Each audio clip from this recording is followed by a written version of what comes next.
Nous allons lire la parole de Dieu et je vous invite, mes bien-aimés, que nous puissions ouvrir nos Bibles dans l'Évangile selon Jean. L'Évangile selon Jean, chapitre 1er. Nous lirons les 14 premiers versets. Évangile selon Jean,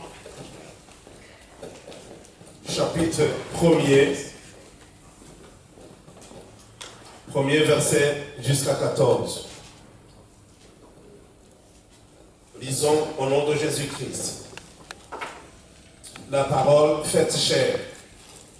Au commencement était la parole, et la parole était avec Dieu, et la parole était Dieu. Elle était au commencement avec Dieu. Toutes choses ont été faites par elle, et rien de ce qui a été fait n'a été fait sans elle. En effet, en elle était la vie, et la vie était la lumière des hommes. La lumière, lui, dans les ténèbres, et les ténèbres ne l'ont point reçu.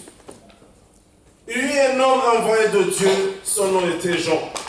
Il y vint pour servir de témoin, pour rendre témoignage à la lumière, afin que tous croient par lui. Il n'était pas la lumière, mais il parut pour rendre témoignage à la lumière. Cette lumière était la véritable lumière, qui en venant dans le monde éclaire tout homme. Elle était dans le monde, et le monde a été fait par elle, et le monde ne l'a point connue.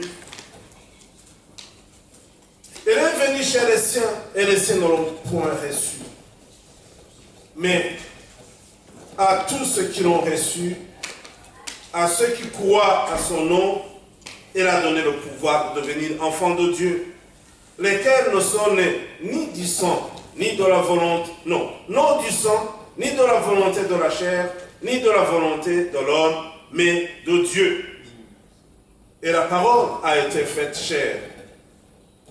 Elle a habité parmi nous, pleine de grâce et de vérité. Et nous avons contemplé sa gloire, une gloire comme la gloire du Fils unique venu du Père. Amen. Amen.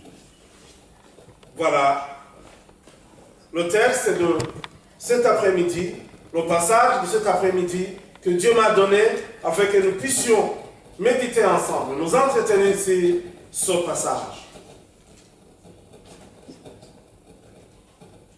Je sens qu'il y a un bruit.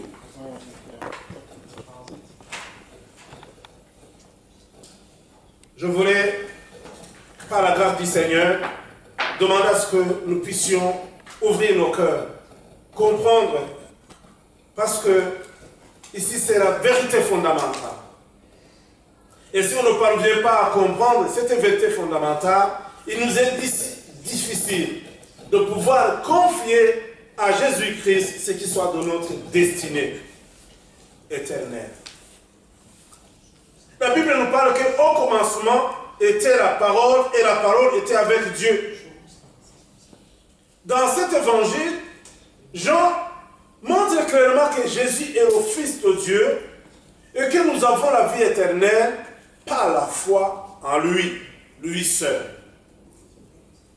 Le récit qu'il fait de la naissance de Christ est aussi unique parce qu'il nous montre que Jésus n'est pas venu à l'existence le jour de sa naissance. Jésus est éternel. Mais par cet évangile, ou bien par ce récit, il nous montre comment il est venu dans le monde. Quel est pour Jean alors le sens du terme parole? Parce que vous allez trouver que ce mot parole est utilisé maintes fois.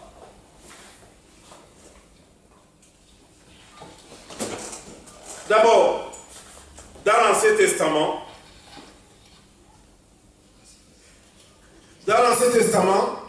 nous trouvons que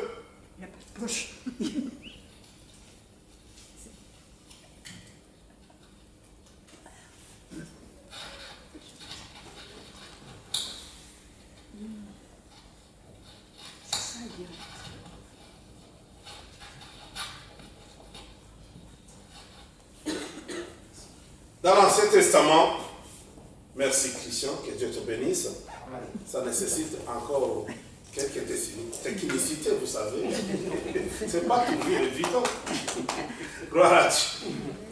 Alors je disais que, quel est le sens du terme ou du mot parole pour Jean? On trouvait qu'il était utilisé de diverses manières par les théologiens et les philosophes juifs et grecs.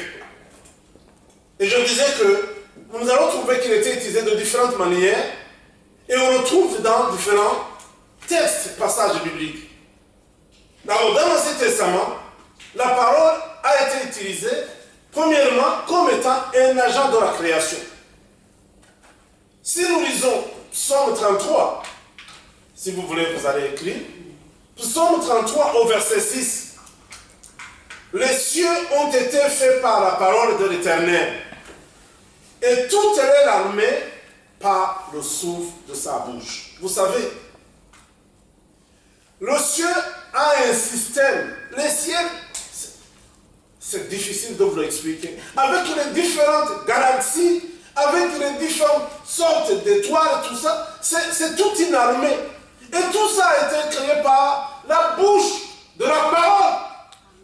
Amen. Amen. Deuxièmement, nous pouvons trouver que la parole a été la source du message de Dieu à son peuple à travers les prophètes. C'est ce que le prophète Osée nous parle au chapitre 4, verset 1er, et il dit ceci. Écoutez la parole de l'Éternel, enfants d'Israël, car l'Éternel a un procès avec les habitants du pays. Parce qu'il n'y a point de vérité, point de miséricorde, point de connaissance de Dieu dans le pays. Quand je lisais cette parole, je me disais, si on pouvait me donner un grand micro et que je sois aux Champs-Élysées pour dire, écoutez, les Français et les Françaises, alléluia, Dieu a un procès avec vous. Dieu a un procès avec tous les touristes. Dieu a un projet avec quiconque se trouve dans son pays. Il n'y a point de vérité. Il n'y a point de miséricorde. Il n'y a point de connaissance. Alors vous allez où? Dans l'industrie? Dans quel développement? Dans quel message vous voulez, plutôt par quel message vous voulez aussi vous faire comprendre au peuple français s'il n'y a pas de vérité? Or la vérité ne se trouve nulle part que son écran Jésus-Christ. Lui la vérité, la vie, il est le chemin aussi. Quiconque veut venir vers toi, alléluia. Aujourd'hui, nous devons comprendre cette vérité fondamentale. Il est temps aussi qu'on parle à la jeunesse française. Où est-ce que vous allez? Parce que vous voulez ignorer la vérité. Où est-ce qu'on va? Je vous dis, je ne sais pas si vous avez le même sentiment que moi. Quand je vois ces jeunes enfants ici, dans ce groupe, je ne vous mens pas. Je vois une très grande vision. Ô Seigneur, que ces derniers soient des prophètes, des grands messagers qui vont pouvoir relever ce pays. À commencer par nos familles. Pourquoi aujourd'hui, les enfants de la France ne connaissent pas la vérité? Ce n'est pas les Français, les Américains. Pourquoi aujourd'hui, dans les écoles élémentaires, les enfants sont tués, les enfants tuent les parents, les enfants tuent les mamies et les papis? D'où est venu ça? Parce que, avec des générations, la vérité n'a pas été enseignée. La parole de Dieu n'a pas été là. La prière non plus. Et aujourd'hui, tu vas rencontrer ces jeunes, comme dernièrement on a parlé à une jeune fille, et nous dira, on voudrait te parler de Jésus-Christ, mais dit, je préfère l'enfer que d'aller dans vos affaires. Mais peut-être on ne comprend pas même ce que c'est l'enfer. Parce qu'il croit que l'enfer, c'est peut-être tomber dans la boue, et puis on ne sait pas comment relever le pied. Non, l'enfer c'est pas ça. L'enfer, c'est le malheur que l'homme n'a jamais encore connu ici, sur la terre, et un malheur éternel, souffrance éternelle, dans le feu. Que Dieu nous aide. Troisièmement, on trouve que la parole a été la loi de Dieu, a été sa norme de sainteté. Et c'est David qui nous parle dans le psaume 119, verset 11. C'est une parole que je crois que vous avez maintes parmi vous, ou bien plusieurs d'entre nous ont déjà souligné. Je serre ta parole dans mon cœur, afin de ne pas pécher contre toi. Serre la parole de Dieu dans ton cœur. Serre la vérité de Dieu dans ton cœur, afin de ne pas pécher contre lui. Parce que lorsqu'on a la parole de Dieu, on ne peut pas pécher contre Dieu. Cette parole t'instruise, cette parole te forme, cette parole te conseille, cette parole te soutient, cette parole t'aide à ne pas tomber dans le péché. Aujourd'hui, le malheur que nous avons, c'est que la parole n'est pas imbibée dans nos cœurs et nous allons dans le péché le plus rapidement possible. Mais bien aimé, dans la philosophie grecque, la parole était le principe de la raison qui gouvernait le monde, ou la pensée présente en esprit, dans l'esprit plutôt. Alors que dans la pensée des Hébreux, ou la pensée hébraïque, la parole était une autre expression de Dieu. Voilà, c'était deux choses un peu opposées ou différentes. Mais la description de Jean, ou bien la façon dont Jean nous présente Jésus-Christ, en ce que nous avons lu au verset 14, la parole a été faite chair. Il décrit que la parole a été faite chair. La parole s'est faite homme. Elle a habité parmi nous. Aujourd'hui, la parole Jésus-Christ est venue habiter parmi le monde, parmi nous. Et cela, ça montre la pleine de grâce et de vérité, la plénitude de grâce et de vérité que nous avons. Et nous avons contemplé aussi sa gloire comme la gloire du Fils unique venu du Père. On verra ce mot à la fin. Qu'est-ce que ça veut dire, le Fils unique venu du Père? Selon ce que Jean nous montre, c'est comme s'il décrit Jésus comme un être humain qu'il connaissait et qu'il aimait, mais qui était en même temps le créateur de l'univers, la révélation suprême de Dieu, l'image vivante de la sainteté de Dieu, celui par qui tout subsiste. Et cela, nous pouvons le voir dans ce que Paul écrit dans Colossiens chapitre 1er au verset 17. Il dit ceci: il est avant toute chose, et toute chose subsiste en lui. Amen. Parce que Jean dit quoi? Au commencement était la parole. Et la parole était avec Dieu. Et la parole était Dieu. Amen. Et toutes choses ont été faites par elle. Rien n'a été fait sans elle. Amen. Alors Jean décrit Jésus-Christ comme quelqu'un qu'il connaît, comme quelqu'un qui aime et qui a contemplé, quelqu'un alors qu'il connaît qu'il est créateur de l'univers, suprême de toutes choses, et il nous présente. Mais il dit quoi? Il est venu en tant que lumière. Il est venu dans son monde. Il est venu parmi les siens, mais ils ne l'ont point connu. Ils ne l'ont pas accepté. Ils l'ont rejeté. Et même Jérémie parlera. Et Isaïe aussi, il dira, qui a connu ou qui a compris ce qu'on avait dit, ce qu'on vous avait parlé? Personne. Mais aujourd'hui, c'est la vérité fondamentale que nous devons comprendre. En dehors de Jésus-Christ, il n'y a pas de vie. Il n'y a même pas de projet. Si je peux me le dire. En dehors de Jésus, il n'y a pas de projet. Parce que tout ce projet que tu feras, c'est éphémère. Ça va passer mal. Et tu risques de dire, ouf, pourquoi j'ai perdu son temps? Mais qu'avec Jésus, tout va bien. Lui-même lui dit, je connais les projets que je forme sur vous. Ce sont des projets de paix. Des projets de paix. Écoute, je vous dis, souligne, projets de paix. Et non de malheur. Et non de malheur. Mais pourtant, les ténèbres, le monde, avec ses agents, vont montrer que non, nous sommes dans le malheur. Regarde le mal que tu vis. Regarde de ces circonstances qui sont avec toi. Regarde de ta vie de famille. Regarde de ta vie de couple. Regarde de ton avenir. Tout, c'est noir. Mais Dieu dit, je connais les projets que je forme sur vous. Des projets de paix et non pas de malheur. Je veux aussi vous donner un avenir certain et de l'espérance. Mais il faut venir à moi. Il faut s'approcher de moi. Et nous, nous voulons dire, non. Non, j'ai des choses à faire. Tu as des choses à faire, mais tu vas te fatiguer pour rien. Ça ne tient pas. Ça ne réussit pas. Tu as abandonné la lumière, tu as abandonné le vrai chemin, tu as abandonné les bons outils.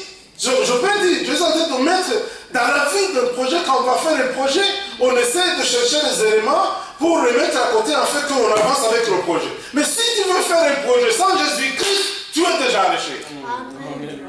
Tu es déjà à l'échec. Dès le début, tu as échoué. Dieu t'aide, Dieu m'aide, Dieu nous aide. Amen. Amen. Avec Jésus. Il est le fondement de toutes choses. Et celui qui a Jésus en lui, en elle, ne regrette pas. Amen. Amen. Jean parlait convenablement. Mais je voulais vous dire que nous sommes dans la parole et nous étions en train de voir quel est le sens de cette parole par rapport à Jean. Mais nous allons voir aussi quel est le sens de la parole par rapport aux Juifs et aux Grecs. Pour les lecteurs juifs, affirmer que c'est à blasphémer.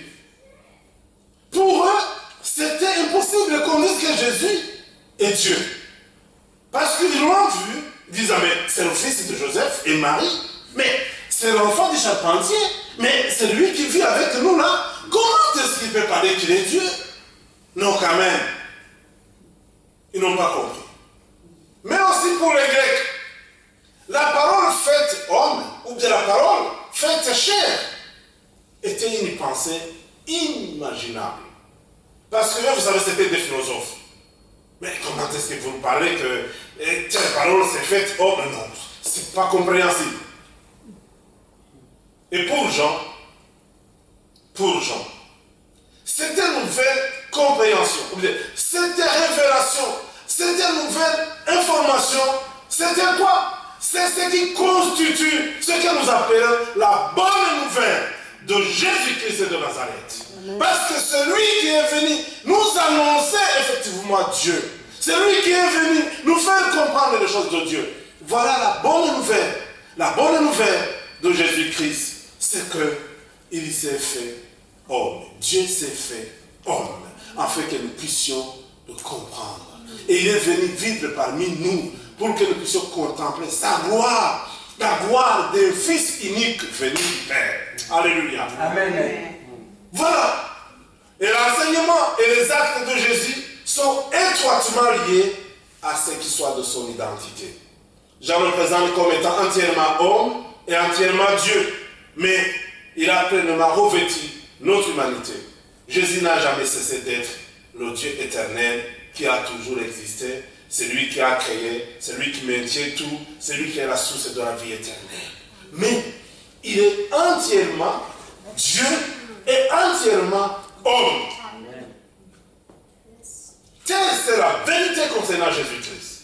Si des personnes, même s'ils vont t'arracher les yeux pour que tu ne voies plus, même quand ils vont toucher tes oreilles pour que tu n'entendes plus, même quand ils vont démembrer tes organes, tu diras Jésus est entièrement Dieu et entièrement homme, qu'il m'aide, qu'il prend. Voilà ma croyance. Amen. Mais bien aimé, je ne sais pas si c'est à vous que j'ai parlé dernièrement. J'ai reçu un témoignage, et je l'ai toujours aujourd'hui, d'un homme de Dieu qui est parti au Sud-Soudan. C'est un compatriote burundais, d'un nom d'Évariste. Il est parti au Sud-Soudan parce que l'Esprit de Dieu lui dit, va au Sud-Soudan. Va, c'est là où je t'envoie. Il a quitté le Burundi, il a traversé le Rwanda, le Kenya, l'Ouganda, il est arrivé au Sud-Soudan. Arrivé là, il trouve qu'il n'y a rien de connaissance par rapport à Jésus-Christ. Mais c'était difficile parce qu'il a trouvé aussi qu'il y avait des Kenyans, des Éthiopiens, des Ougandais qui ont essayé de prêcher Jésus-Christ, mais que les choses n'allaient pas. Alors on lui dit, moi je veux tenir parce que Dieu m'a envoyé ici. Un jour J, si j'abrège, il est tenté de prêcher et il avait jeûné, il était devant le Seigneur, il s'est mis devant Dieu et dit, Seigneur, je suis devant toi, je suis là et je veux vraiment que tu te glorifies et que tu me montres ce qui m'a envoyé ici. Il a fait 7 jours de jeûne et prière. Le dimanche, alors, il va prêcher. Et il a trouvé des personnes, il dit que c'était une salle et un hangar, parce que là, il n'y a pas de fenêtre. Et on n'a pas besoin de mettre les fenêtres. Il fait tellement chaud qu'on n'a pas besoin de faire les fenêtres. Si on fait les fenêtres, on est dans le four. Il faut ouvrir donc les hangars pour que ça soit aéré. Et il dira, toute la population sont cramées là. C'est noir, dit noir alors. C'est ce qu'il dit. Alors quand il est en train de prêcher, Dieu lui dira, aujourd'hui je veux faire quelque chose qui ne s'oubliera jamais et dont toute la nation connaîtra. Il s'attendait à ce que ce jour-là, on puisse le décapiter. Parce que pour lui, c'était ça. On avait décapité beaucoup de personnes qui étaient des évangéliques. Alors, quand il est tenté de prêcher, ce qui s'est passé, c'est quoi? Le Saint-Esprit, comme le jour de la Pentecôte, est descendu. Comme étant descendu, alors qu'il y avait des personnes qui n'ont pas encore reçu le Seigneur, tout ça, il y en a ceux qui ont eu peur. Ils sont sortis par les fenêtres, d'autres par la porte. Waouh! Parce qu'il y avait le feu. À côté, il y a un marché. C'est comme si nous sommes ici et le marché là. Le marché donc de sa vie. Les gens qui étaient dans le marché, entendant ce qui se passait, c'est comme s'il y avait un bruit, il y avait aussi le feu, et puis tout s'embrasait. Le marché aussi, tous ont couru. Et comme c'est un pays qui est tellement susceptible à cette sorte de la guerre, la police, l'armée, il dit qu'ils sont venus 500 jeeps armés jusqu'au temps. Parce qu'ils croyaient que ce sont les chebabs qui viennent de les attaquer. Dans ce cas, les autres lui ont dit, écoute, si tu ne fuis pas ici aujourd'hui, toi, la tête est finie. Il dit non, j'attends ça effectivement. S'il faut me couper la tête, ou bien s'ils vont changer, parce que Dieu m'a dit qu'il y aura quelque chose qui doit se faire.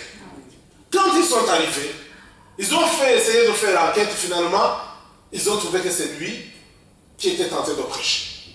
Après, ils l'ont pris, amené directement dans l'état-major général de la police. On lui a montré les têtes de ceux qu'ils ont coupés. Il dit aujourd'hui, c'est ton tour. Comment est-ce que toi tu oses soulever tout ce tumulte dans notre vie à Djouba? Et d'abord tu viens d'où? Et il dira, moi je suis du Burundi. Tu es venu faire quoi? Il dit, moi, je suis venu prêcher la bonne nouvelle de Jésus-Christ. Il dit, qui est ce Jésus-Christ? Il dit, ben demande-lui. Moi je n'ai rien fait, j'ai prêché Jésus-Christ. Qu'est-ce que tu as fait? Je n'ai rien fait, j'ai prêché Jésus-Christ. Ah bon? Tu es têtu comme ça, on te mettra là. Voilà la première des choses. On arrête son manteau. Parce que les uns disaient, non, la force se trouve dans son manteau. Enfin, c'était la veste. Alors ils ont pris la veste, on l'a mis par terre. On a fouetté la veste jusqu'elle est restée en maille. Oh là là. Parce qu'ils disaient, c'est là où se trouvent ses forces. Et le Saint-Esprit lui dit, là, tu sais, ça, ce sont les coups que tu allais subir. Mais moi, je les ai aveuglés pour qu'ils puissent taper seulement ta veste. Brièvement, une année, 2 mois, on l'a mis en prison. Il a travaillé de tous les travaux forcés de la prison. Comme c'est un pays qui n'a pas d'eau, c'est lui qui allait puiser de l'eau pour la police. Et on dit que par le jour, il disait qu'il devait remplir 25 fûts de 200 litres, 200 litres. Il est allé là maigri, il a fait quoi? Il dira, Seigneur, si c'est comme ça, j'ai témoigné de ce que tu es, je ne t'ai pas refusé. Aura brûlé maintes fois, mais il n'a pas été épuisé. Alors le dernier jour, on lui disait, comme si toi tu as traîné, on va terminer.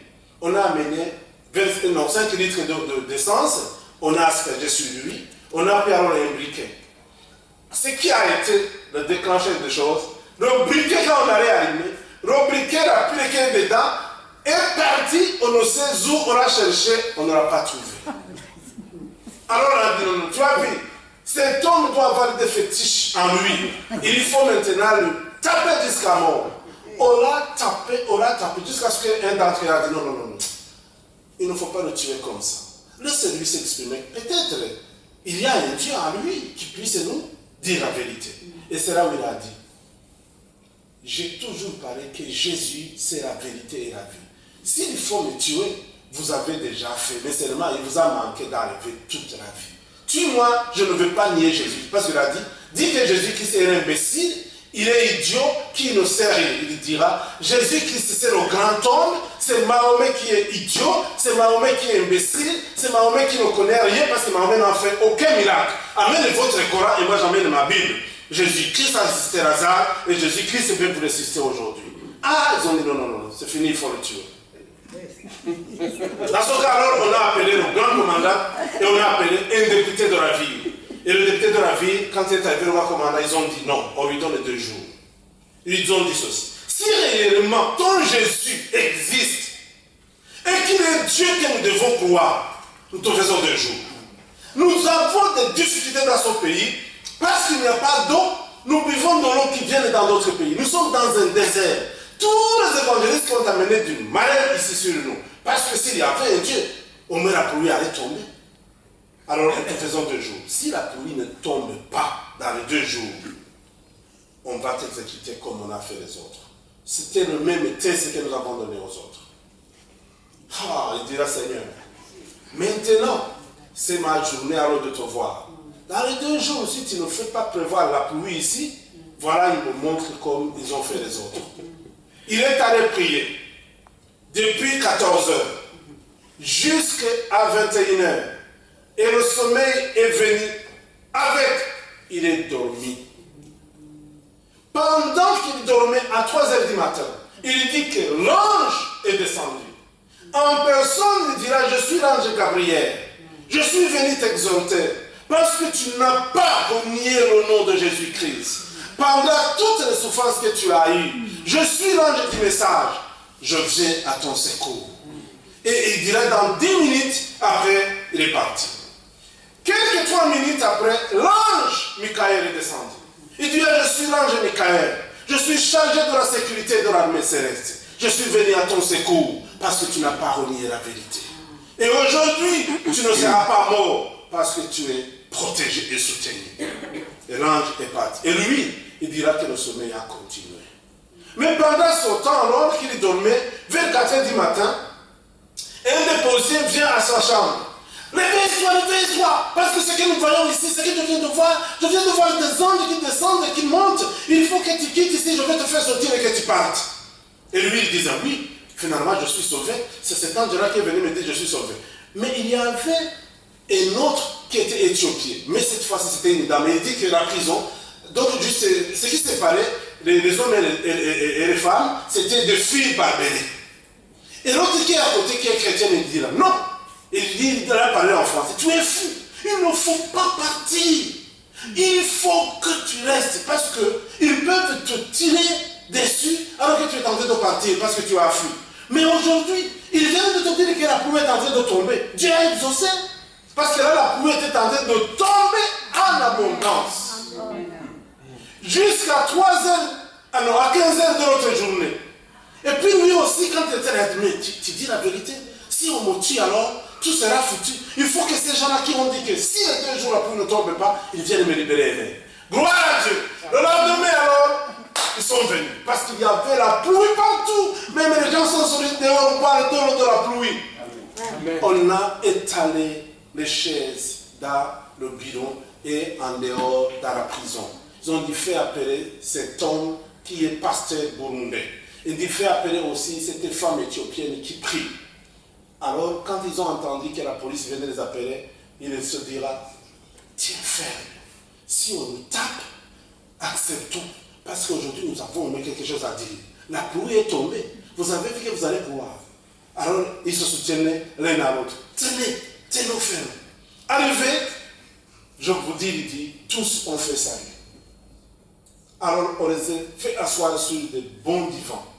On a dit, on vous amène des habits. On amène de la nourriture, on amène de l'eau à boire. Il dit, à partir d'aujourd'hui, votre Dieu est un Dieu. Amen. Votre Jésus est un Jésus. Amen. Nous allons croire et nous croyons que c'est lui seul. Vous avez le privilège et le droit de prêcher l'évangile dans ce pays. On vous donne un papier officiel. On vous donnera même une maison ou un lieu où vous allez pouvoir faire votre culte. Mais en plus de ça, on te donne la nationalité. Maintenant, sa photo est sur les grandes pancartes de publication disant que Jésus est grand. Amen. Amen. Mais bien aimé, ça c'est la vérité. Quand on tient Jésus-Christ, il ne manque pas de se manifester. Amen. Nous allons terminer en disant ceci. Jésus-Christ, il est le seul capable de pouvoir mener nos vies convenablement. Mais la plupart des fois, nous pensons que notre vie est compliquée pour que Dieu ne puisse pas la comprendre. Rappelle-toi quelque chose. C'est lui qui a créé l'univers et que rien n'est trop difficile pour lui. Dieu nous a créés. Il est vivant aujourd'hui et son amour est plus grand que n'importe quel problème auquel nous pourrions faire face. Quel problème tu fais face aujourd'hui? Quel problème te dérange dans ta vie aujourd'hui? Jésus est au-dessus de tout problème, de toute situation, je ne sais pas comment définir, mais de toute chose que tu puisses avoir en face de toi, qui est soit du combat, un problème qui n'a pas réussi, Jésus est capable. Donne-lui seulement. Parce que la plupart des fois, nous ne voulons pas lui donner l'occasion de faire. Dieu a fait surgir toute la création du néant. Imagine-vous, tout ce que tu vois, Dieu l'a fait sortir du néant. Ce n'est pas dire que ton problème, Dieu ne peut pas l'anéantir. Et Dieu peut créer une nouvelle situation dans le vide, dans le néant. Là où toi tu dis que je ne vois rien, je ne vois pas où se trouve la voie de sortie, Dieu connaît la sortie. Il est lui-même la sortie et l'entrée. Alléluia. C'est lui qui se met en lui, c'est lui qui se met en Jésus. Ne chancelle point. C'est lui qui met en Jésus. Il est plein de confiance. Jamais ne chancelle point.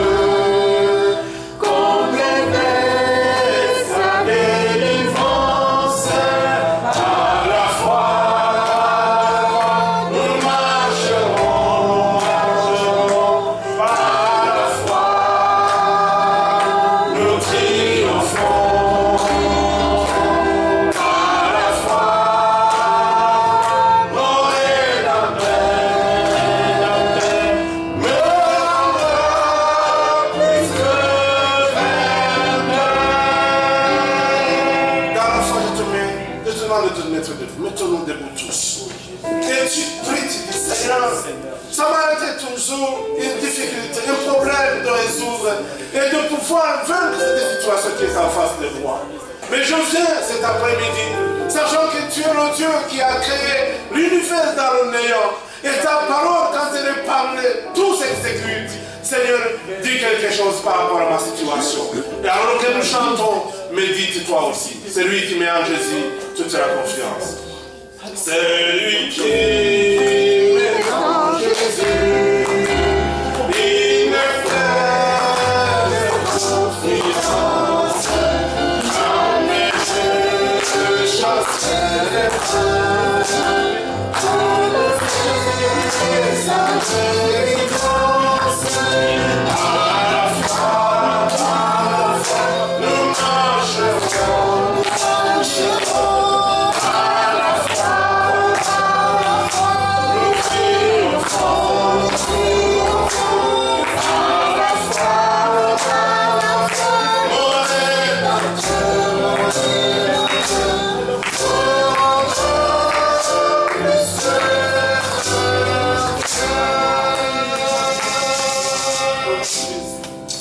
Veux-tu être rendu vainqueur? Veux-tu vraiment avoir la victoire? Elle est en Jésus-Christ. Lui qui, dès le commencement, était là. Et il était Dieu. Tu as été créé par lui. Souvent, tu luttes dans ta vie. Tu as des combats terribles. Tu as voulu bien vaincre tel souci, tel péché, telle faiblesse, tel manquement. Ça n'a pas été le cas. Mais relâche-toi. Remets tout en Jésus. C'est lui qui met en Jésus toute confiance. Jamais ne chancelle. Nous allons prier. Baisse ta tête. Prends le temps vraiment de dire à ton Dieu, Seigneur, connais ma situation. Tu connais ce qui me dérange. Tu connais ce qui m'est difficile. Mais je veux que tu puisses nous délivrer, me donner la victoire, m'offrir un chemin. Parce que le Dieu que nous parlons, Jésus, qui s'est fait homme, il fait passer. Il te fait passer là où il n'y a pas le chemin. Il va ouvrir des portes qui ont été fermées. Et lui-même, il va créer des portes qu'il n'y en a pas. Parce que la Bible parle que Abraham a cru là où il ne fallait pas croire. Il a cru au-dessus de toute croyance. Et Dieu lui a béni. Il n'a pas eu de doute. Mais ce qui te dérange, c'est le doute. Tu te poses des questions, est-ce que ça arrivera, comment ça passera, comment? Dieu, c'est un Dieu de miracles. Rien n'est impossible à lui. Seulement, il nous fait confiance. Nous allons implorer le Seigneur. Et toi aussi, tu pries. Ne reste pas muet ou muette. Dis, parle quelque chose ici, ta situation. Dis, ma situation, je te remets à mon Dieu. Je te remets à mon Dieu. Ton péché, remets-le à ton Dieu. Et qu'il puisse t'en délivrer. Seigneur, merci, tu n'as pas changé. Tu es le même hier, aujourd'hui et éternellement. Tu n'as pas changé, tu ne changeras pas, parce que tu n'as pas d'ombre de variation. Toi qui as été avec tes serviteurs, que ta parole sainte me parle dans la Bible, tu es le même qui est avec nous aujourd'hui et qui est avec son peuple. Toi qui as été avec ton serviteur Évariste, Seigneur, dans son pays de Djouba au Sud-Soudan, Seigneur, tu es le même qui est avec nous. Toi qui as été avec Daniel, toi qui as été avec Meshach Abdenego, toi qui as été avec tes enfants, le peuple d'Israël, toi qui as été avec d'autres que nous voyons qui sont nombreux dans la Bible, tu es le même qui est avec nous ce soir. C'est seulement ce que je te demande, Seigneur. Je te montre tes fils et filles. Et je prie que tu puisses descendre par l'autorité de ton Esprit Saint à convaincre chacun de sa situation et à lui donner la force de te le confier. Seigneur, je prie que tu puisses pardonner les péchés qui ont été souvent difficiles à abandonner et que tu donnes la force de les abandonner. Aujourd'hui, que tu donnes, Seigneur, la grâce de pouvoir enlever les souffrances qui sont dues à nous-mêmes à cause de notre incrédulité. Parce que toi, tu nous appelles à la paix et tu nous veux que notre paix soit parfaite, notre joie soit parfaite. Mais comment cela se fera lorsque, Seigneur, nous vivons toujours avec un péché qui amène des difficultés, avec manque de foi, avec incrédulité, avec manque de dévouement? Alors toi qui se dis, ouvre-moi la porte, je frappe, je suis derrière. Et si quelqu'un m'ouvre la porte, j'entre, je serai avec la personne et la personne avec moi. Seigneur, cet après-midi, descends et touche tes enfants. Descends et touche mes bien-aimés frères et sœurs. Descends et donne cette vérité fondamentale, que c'est toi qui es le vrai Dieu, que c'est toi qui es Jésus, que c'est toi qui es venu vers nous. Alors que nous annonçons la fête, Seigneur, de cette année, qu'on dit Noël. Noël, c'est par rapport, Seigneur, à cette vérité. Ce n'est pas de ces fêtes et des dons de cadeaux pour les familles, mais c'est toi qui s'est donné un cadeau. C'est toi qui es descendu jusqu'à nous. C'est toi qui es venu vivre et que nous pouvons manifester, glorifier et aussi contempler ta gloire. Tu es le Fils unique venu de Dieu. Merci infiniment. Fais du bien à tes enfants et que la victoire les soit donnée. Que la victoire les soit donnée. Que la confiance soit rétablie. Parce que tu es Dieu. Merci mon roi. Merci mon Seigneur. Au nom de Jésus, par la foi, nous t'avons prié. Amen. Amen.